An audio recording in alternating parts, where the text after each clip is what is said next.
Today is a historic day. Today, we are opening the North Columbia Heights Green. This had been a dumping spot and a place of blight. There were dilapidated garages here for decades. And a lot of crime back here, a lot of robberies, and it just wasn't a safe area. People have obviously been throwing their trash there for forever. I don't think people really, cared about it much. Where are we going with this? Over here, a butterfly garden. And it was amazing because when we put the butterfly bushes in, it was like the butterflies just followed them into the site as if they'd been waiting for it. And now they're around here all the time.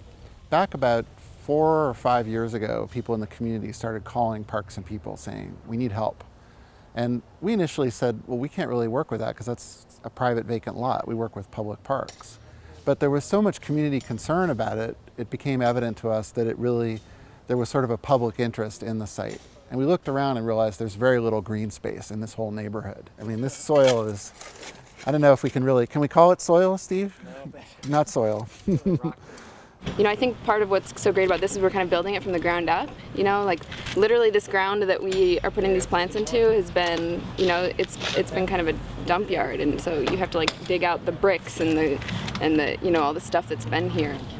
How do we stop the dumping? How do we get rid of all the abandoned cars that were sitting on the lot? How do we excavate the rubble? And how do we get the engineering and the stormwater permits so we can actually make it into this site? I mean, it was a lot more than what we initially thought it was going to take.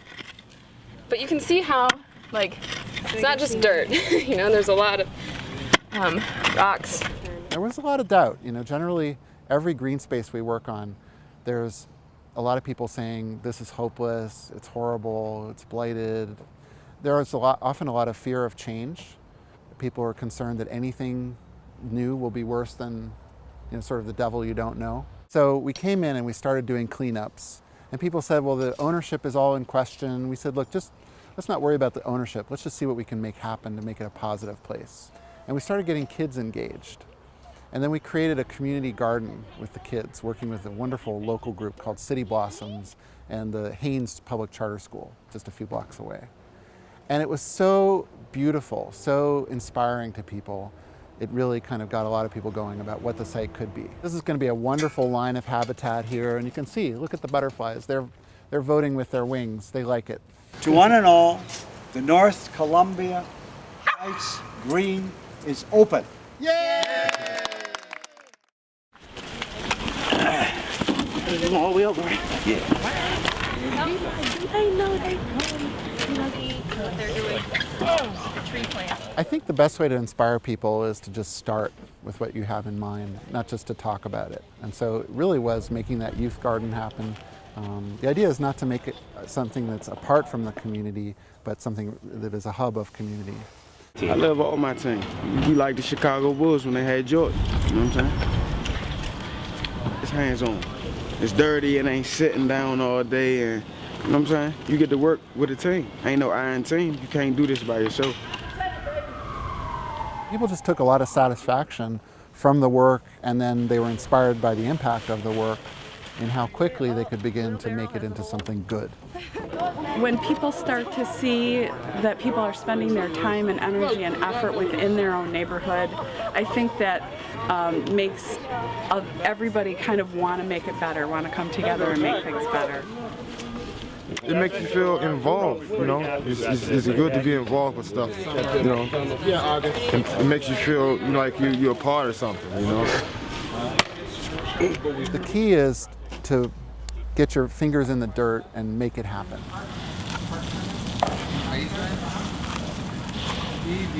There are 2 different schools that have said they want to make this a part of their curriculum. Like a moon rock. Look like a big potato. And not just about biology or gardening, but also linking it into other things, into learning about civic engagement, learning about history, learning about engineering. There's so many different things you can learn with the land. And there's a whole principle of expeditionary learning that says that the best learning is grounded in place, in the earth, rather than in the abstract in a classroom.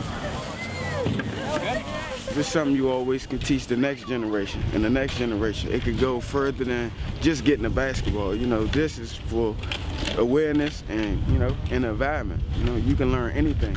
And they're out here together. They see where food comes from, how it's created. You know, it doesn't come from a box, grocery store aisle.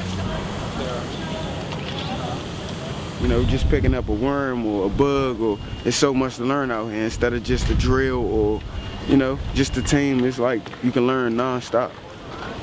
Non-stop. You can grow vegetables, you can grow fruits, you can grow a lot of things. Kids are always the key, every site we work on. Because the seniors might have the memories, but it's the kids who really have the dreams and the faith that you know, it can really happen. So you put the memories together with the dreams and you have something that is kind of unstoppable. Tomatoes, lettuce, strawberries, a lot of things. Oh, look at the hair. Look at you. The approach is the same whether we're dealing with a tree box or a huge national park. It's about connecting people with the land, showing its relevance to their daily lives, and as I said, being comprehensive about how you develop the partnership for the land so that it's something that really lasts. Mix some of that in there. What's in there? Now, I make sure none of my friends litter, you know what I'm saying? And not only that, you learn more about the trees, invasives, and I mean, just a lot more about the environment. You appreciate what's around you even more. You know what I'm saying? I think we're onto something fundamental, and you see the excitement all over town. If you even say you're creating a community garden, people rally around it. We now have people helping out who didn't even know about this a few weeks ago. So imagine what it's going to be in a few months or in a few years. It shows what people can do if they want to do anything. They can do something like this. Just make something out of nothing. You know, and make something look good. Oh, we have some radishes in here. We have some beets. Right there. This is winter rye. And it's going to be ground cover. It's gonna be ground, and in winter it's gonna grow.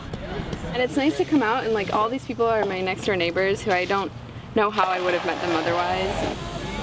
So, you know, you feel safer when you know your neighbors. It's just, you have a nice sense of community. I think it's also just important for people to feel ownership for the space around them. I think that people take better care of their space when they feel ownership over it. You know, so it's interesting. People tend to look at abandoned sites as, oh, all the things that are wrong there. Well, we know that there are a lot of things wrong, but the piece that's always missing is we're not looking at assets. So we don't look at physical assets. We see a blighted vacant lot and we don't think of, this is part of the earth. It's part of creation. You know, and no matter what your faith, this is something that is sacred. You know, this is something that is magic. And when we diss it, when we ignore it, we're ignoring the magic of life around us. And it is very exciting. We're hoping this can be a model for neighborhoods all over the city and in some ways all over the country, because we have these blighted, alley-bound, vacant lots in our cities and communities all over. And if we can show how much we can do to help the community and help the earth in one little spot, we think that can be something a lot of folks can learn from.